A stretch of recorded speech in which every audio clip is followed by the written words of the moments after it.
going all the way forward, it looks like. I blame that on the mag though, because I haven't used this in a while.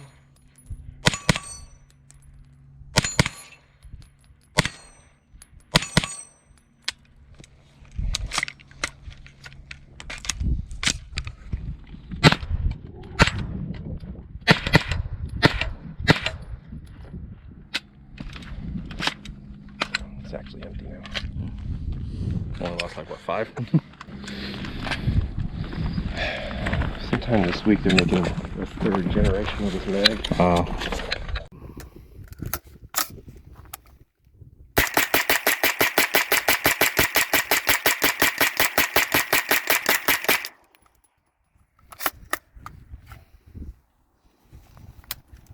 Since it's the ETS mag, I don't trust it.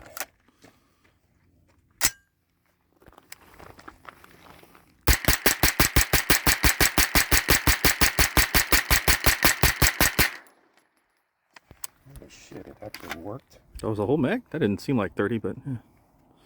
Wow, it actually worked. Okay.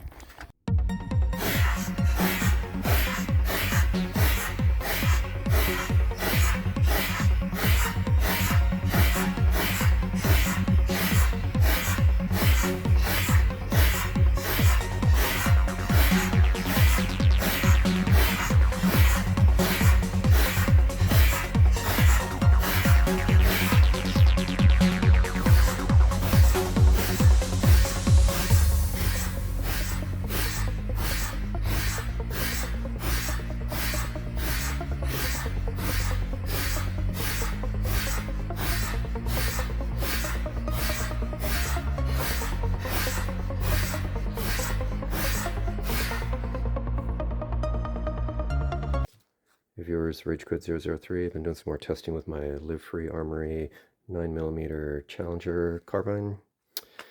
It's always been, well, this one's always been really hard to rack, and I did the mod with the DDC Hard Charger. I don't recommend doing that yourself. It's a lot of work. But this one was always really difficult to rack, and I assume they're using a really high power spring, which is this one right here. This is the stock one. I've actually changed it out to this one, a Caw Valley Precision spring. And what I noticed is when I took them out, there is a considerable length difference between them, even though they look like they're using about the same gauge wire. So I was comparing it, shooting to my old Palmetto State Armory build that I did a really long time ago. This one has a Foxtrot mic bolt in it with the AR style extractor, because the Live Free Armory ones come with the older style extractor on them. Let me show you here. It is actually just this one, the old ones that PSA used to sell, so that's why I think that they used to be the OEM for this. So it's got the really skinny 1911 style extractor on there. And the issue I had when I used to shoot this one all the time is these extractors would always break. So you had to do things to try to compensate to prevent this from breaking by adding a heavier buffer, heavier weight buffer spring to try to slow that down so these wouldn't break. But eventually what I just ended up doing is just getting that Foxtrot mic one, and that solved a lot of the problems. However, back to these. So when I pulled, I bought 2 of them, so that's why this is in the package, because I actually own 2 of these guns, the Challengers, which is why I noticed that there was a spring difference, because when I went to rack the second Challenger, it was way easier than mine. So it looks like they've got some variance between them, even though the serial numbers aren't that far apart. So this one had a really long black spring in it.